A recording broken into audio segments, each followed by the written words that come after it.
जहां NEET UG मामले में आज सुप्रीम कोर्ट में अहम सुनवाई होगी। एनटीए केंद्र और सीबीआई ने दाखिल किया है हलफनामा, दोबारा परीक्षा कराने और उचित जांच की मांग की गई। इस वक्त की बड़ी खबर आप तक पहुंचा रहे हैं, जहां आपको बताते चले कि नीट यूजी मामले में आज सुप्रीम कोर्ट में अहम सुनवाई होगी। एनटीए केंद्र और सीबीआई ने दाखिल किया हलफनामा, दोबारा परीक्षा कराने और उचित जांच की मांग की गई है। तो जहां एनटीए को लेकर बड़े सवाल भी उठ रहे थे, कि जब नीट यूजी परीक्षा या फिर अगर बात की जाए यहाँ पर जो एनटीए एग्जाम गठित कराता है उसको लेकर तमाम बड़े सवाल भी उठ रहे थे। चाहे नीट का एग्जाम हो, नेट का एग्जाम हो, दोनों को ही लेकर बड़े सवाल खड़े हो रहे थे कि एनटीए की तरफ से गठित एग्जाम में इस तरह से लापरवाही नहीं बरती जा सकती, जिसको लेकर काफी जो राजनीतिक उठापटक है वो भी देखने को मिली थी। फिलहाल आज सुप्रीम कोर्ट में अहम सुनवाई होगी। नीट और नेट दोनों ही मामलों पर एनटीए केंद्र और सीबीआई ने दाखिल किया है हलफनामा, दोबारा परीक्षा कराने और उचित जांच की मांग की जा रही है।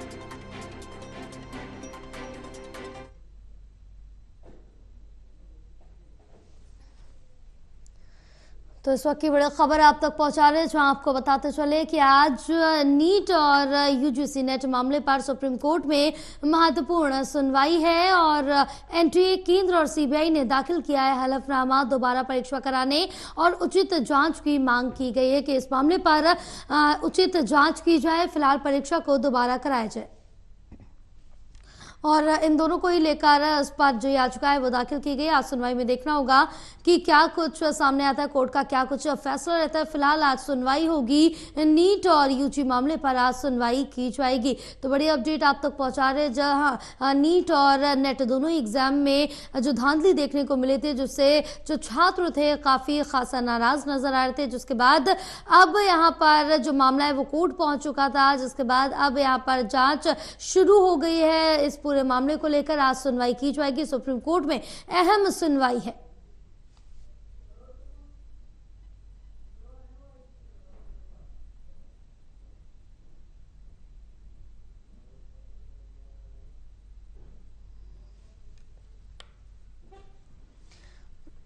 तो नीट यूजीसी मामले में आज सुप्रीम कोर्ट में महत्वपूर्ण सुनवाई है। एनटीए केंद्र और सीबीआई ने दाखिल किया था हलफनामा, दोबारा परीक्षा कराने और उचित जांच की मांग की गई है, जिस पर सुनवाई होनी है और देखना होगा कोर्ट की तरफ से क्या कुछ इस फैसला सामने आता, क्या कुछ इस पर सुनवाई होती है। क्योंकि एनटीए पर कई बड़े आरोप भी लगाए जा रहे थे कि जिस तरह से एनटीए गठित की गई थी, जो राष्ट्रीय स्तर के एग्जाम्स है उनमें सुधार लाया जा सके, जो पेपर लीक हो रहे या अन्य जो धांधली देखने को मिल रही है ना हो, जिसके तहत एनटीए का गठन किया गया। और एनटीए के गठन होने के बाद भी इस तरह के जो एग्जाम्स है उसमें धांधली देखने को मिल रही है, जिसके बाद राजनीतिक तौर पर भी कई बड़े सवाल खड़े हो रहे हैं और छात्र भी खासा नाराज नजर आ रहे हैं। उनकी तरफ से प्रदर्शन भी किया जा रहा है, विरोध दर्ज किया जा रहा है। लेकिन आज सुनवाई होगी और देखना होगा कि कोर्ट की तरफ से क्या कुछ इस मामले पर कहा जाता है, क्योंकि अब यही कहा जा रहा है कि दोबारा से परीक्षा कराने और उचित जांच की मांग की जा रही है। हमारे साथ हमारी सहयोगी रिया जुड़ी हुई है और ज्यादा जानकारी लेंगे। रिया, आज नीट और यूजीसी को लेकर सुप्रीम कोर्ट में सुनवाई होगी और इसके साथ ही हलफनामा भी दाखिल कर दिया गया था।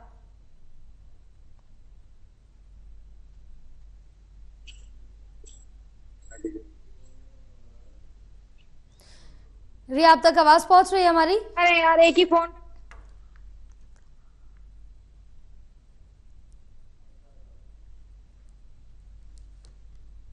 चलिए हम दोबारा से संपर्क साधेंगे, लेकिन इस बीच बड़ी अपडेट आप तक पहुंचा रहे हैं, जहां आज सुनवाई होगी नीट यूजी मामले पर। आज सुप्रीम कोर्ट में सुनवाई की जाएगी। इस वक्त की बड़ी अपडेट, जहां नीट यूजी मामले में आज सुप्रीम कोर्ट में अहम सुनवाई होगी। हमारे साथ हमारे सहयोगी रिया जुड़ी हुई है लाइव और ज्यादा जानकारी लेंगे। रिया, क्या कुछ अपडेट मिल पा रही है, जहां आज नीट यूजी मामले को लेकर सुप्रीम कोर्ट में सुनवाई होगी? जी देखिए जयपाल, आज नीट यूजी मामले को लेकर जो सुप्रीम कोर्ट है उसमें सुनवाई होनी है। हालांकि जो याचिका दायर की गई है उसमें ये कहा गया है कि कहीं ना कहीं पर जो दोबारा से परीक्षाओं की मांग की गई है वो नहीं होनी चाहिए, जिसको लेकर केंद्र सरकार ने भी अपने कई सारे जो तर्क हैं उनको हलफनामे में रखा है और ये कहा है कि जो परीक्षाएं हैं वो दोबारा से नहीं होना चाहिए, जिसका कि विरोध किया गया है। दरअसल इस मामले में केंद्र सरकार का ये कहना है कि जो परीक्षा है उसकी जांच की गई है, जिसमें कि मद्रास के जो आईटी सेल है उसने पूरी तरीके से पूरा जो ब्यौरा है परिणाम का उसको लिया है, जिसमें कि साफ तो पता चल रहा है कि ज्यादा जो परीक्षा है उसमें ज्यादा तरीके की धांधली नहीं हुई है। और एक बात ये भी रखी गई है कि आगे से अगर किसी प्रकार का पेपर लीक या फिर कुछ ऐसा होता है तो उसके लिए सख्त आदेश जो है उनको बनाना चाहिए। और साथ ही ये भी कहा गया है कि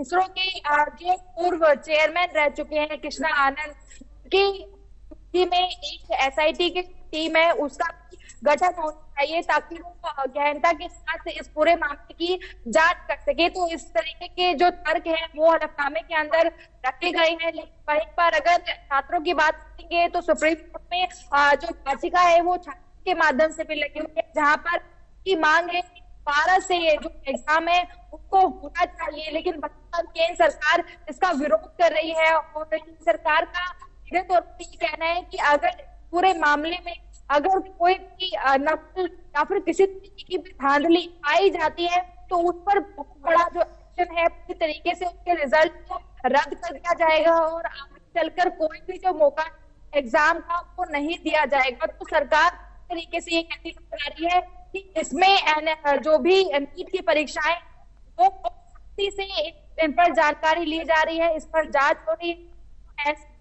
कहीं पर सरकार को लेकर एक आप देख सकती हैं कि विश्वास है वो छात्रों के बीच में जताया जा रहा है कि उन्हें विश्वास करना चाहिए।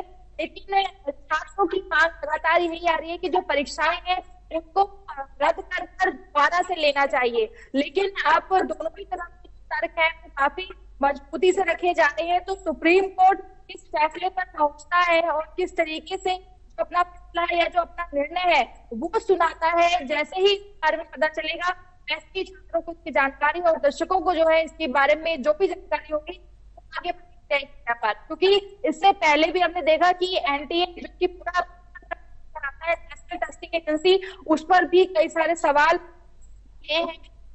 कई सारी जांच जो है एनटीए पर भी की गई है, कई पाबंदियों को भी लगाया गया है। लेकिन अब मामला क्योंकि काउंसिलिंग पर होता है जहाँ पर ये कहा भी गया कि जुलाई की जो तीसरा हफ्ता है उसमें 3 राउंड की जो काउंसलिंग है उसकी शुरुआत हो जाएगी। पर हर एक स्तर पर नीट और यूजी की जो परीक्षा है उस पर ध्यान दिया भी जाता है और जो पहले मामला दर्ज हुआ है पेपर लीक हुआ है उसकी भी जांच लगातार हो रही है। तो ऐसे में जरूर नहीं है 12 से कराया जाए, लेकिन कोर्ट आके किस तरीके से ले लेता है ये देखना है।